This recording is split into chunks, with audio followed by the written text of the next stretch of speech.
Labą dieną. Šiandien sveikinamės iš Jonatos Pauraitės Raudonės laukų. Esame Bright kviečių lauke. Ir norėjau paklausti, gerbiamas ūkininkės, kokia istorija to lauko būtų ir bendrai, kaip jūs pasirinkote tą veislę. Tai visų pirma, sveiki visi. Šitą veislę tiesiog sužavėjo Agrovizijoje ir taip jie atsidūrė mūsų laukuose. Iš pradžių plotas nebuvo didelis, tiesiog buvo skirtas tam tikras plotas pabandymui. Bet kadangi ši veislė tikrai mums pasiteisino, tai jos plotas automatiškai su kiekvienais metais didėjo. Ir šiemet manom, kad ūkyje ši veislė sudarys apie 70% žieminių kviečių, žodžiu, sėjimo ploto. Tai reiškia, dar didės? Didės, tikrai didės. Brightas pas mus šiemet sudaro apie 60% turimų kviečių pasėlių, tai yra taip apie 440 kažkur hektarų. Šiai minutė yra nukulta apie 200 hektarų Bright veislės kviečių. Rezultatai tikrai stulbinantis, galiu pasakyti, tikrai nebuvo tiek tikėtasi. Ta, ką matysit kombainę, tai rodo labai daug, tikrai daug. Taip. Ir 10, ir 11, bet taip realiai sandėly tikrai nebus. Bet manau, 9 ir ar virš 9 tikrai turėtų būti šitas rezultatas. Tokio rezultato mes tikrai būdavo pavienių laukų, iš kurių tikrai būdavo. Nes atlikus tam tikras sėjomainas, tam tikrus papildomus žemės dirbimus, keletą produktų papildomai panaudojus, tai tikrai būdavo tų laukų, iš kurių mes gaudavom labai aukštus rezultatus, bet nebūdavo tokio tolygumo visur.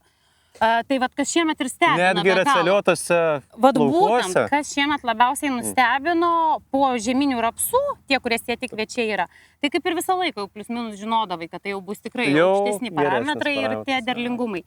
Bet raceliuotose laukuose, kad taip gali būti, tai tikrai nustebino.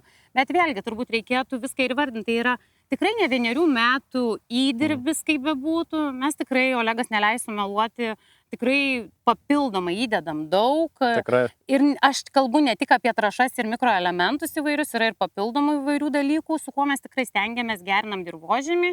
Ir turbūt, kas yra tas geriausias pamatymas, kad mūsų dirvožemis tikrai yra geras, tai mūsų agronomai sliekai. Ko mes turim tikrai daug. Visi dalykai kompleksiškai, kaip sakant, ir sudaro mūsų tą bendrą rezultatą, aš manyčiau, ar ne? Ir tręšimai, viskas apskritai. Dirvožemio gerinimas. Kaip bebūtų, čia gaunasi bendra tokia grandinė, aš manau, nuo rudens, visas tas įdirbis. Tai pradedant nuo rudens, galim paminėti, kad eilę metų šiame ūkyje renkamės irgi taipogi stiprius beicus. Vienais metais tai baritoną panaudojam, kitais metais Vibrant Starą ir taip kaitaliuojam.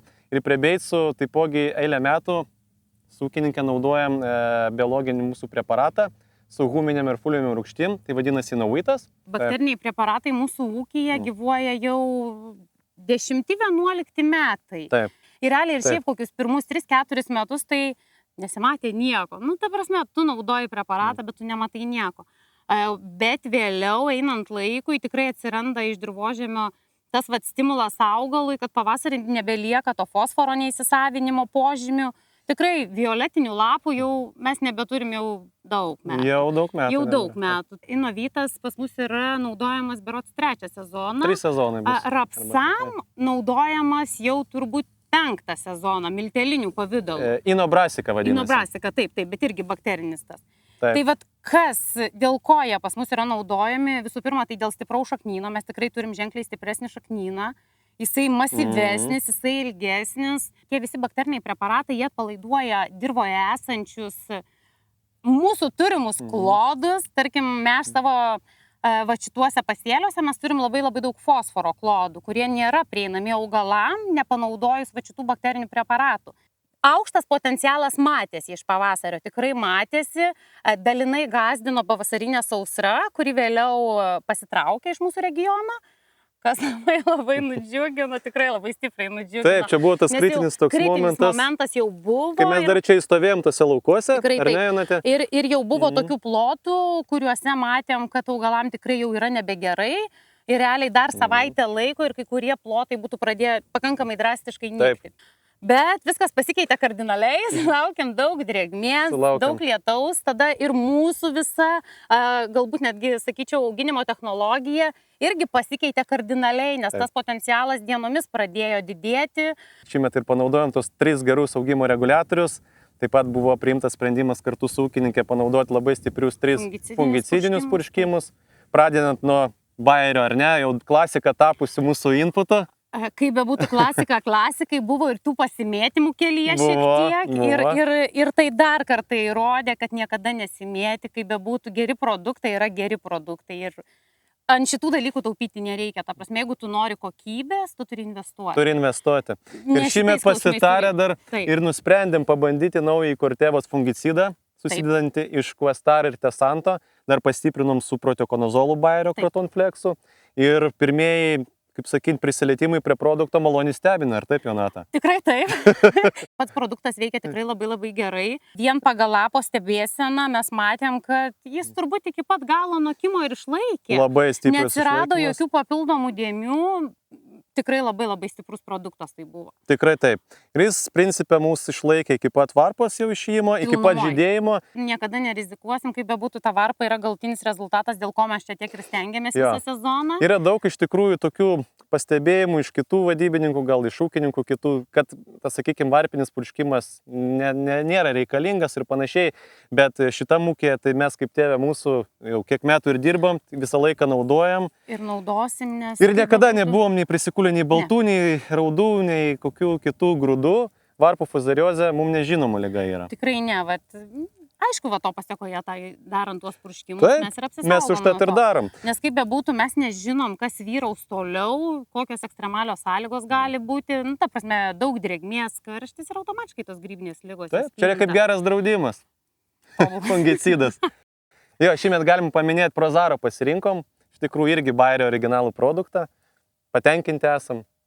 Kviečiai, gražus, švarus. Gražus, sveiki, tikrai. Augaliukas švarus. Aišku, parametrai dar kol kas nebuvo jokie patikrinti atlikti, bet pagal tai, kaip atrodo grūdas, pagal tam tikrus parametrus, kuriuos matau savo mini laboratorijoje, tai įsivaizduoju, kad antra klasė tai čia yra 100%, galbūt netgi ir aukštesnijos bus techniniai parametrai. Tai žodžiu, tai todėl ši veislė mūsų ūkiai ir yra dominuojanti veislė. Šiek tiek pridursiu dar dėl genetinių, sakykime, savybių, tai yra aukštūgė veislė ir iš tikrųjų tikrai didelė rekomendacija nepagailėti naudoti 3 augimo reguliatorius. Taip. Mes naudojam 3 labai stiprius augimo reguliatorius ir automatiškai neturim problemos su išgulimu. Kiek galvojat kitais metais auginti šitos būtent veislės? Šitos veislės tikrai auginsim pagrindą, tarp 70–80% pasėlių bus būtent Braito veislės kviečiai pas mus. Ir šiek tiek apsidraudimui kitų veislių pasėsim. Rudenį buvo pasirinktos dar 2 Skandagros veislės, Čempionas ir Buldozeris. Kol kas mes jų kulti dar nepradėjom, tai labai sunku pasakyti apie galutinius rezultatus, bet pagal dabartinį vaizdą jos tikrai nenusileidžia Braitui. Tai tikrai labai norėsim pamatyti, kurią veislę mes pasiliksime savo ūkę, nes tiek daug veislių mes tiesiog nepasiliekam, mes kiekvienais metais kažką pasibandom ir automatiškai sprendžiam pasilikti kažkurią ar kažkurią brokuoti. Tai kažkurį iš šitų veislių tikrai pas mus liks. Tik šiai minutei sunku dar pasakyti, kuri, bet mano akimis pagal dabartinę situaciją, tai manau, kad Buldozeris pas mus liks. Šiaip negalima sakyti, šiemet tų ligų mes neturėjom protrūkių, tikrai jokių. Bet pagal patį augalą, pagal jo struktūrą, visą vystymąsi, man labiau Buldozeris, tai prie širdies. Bendroji visumoji, tai pagal vertinimo skalę aš turbūt rašyčiau šiemet 10. Super.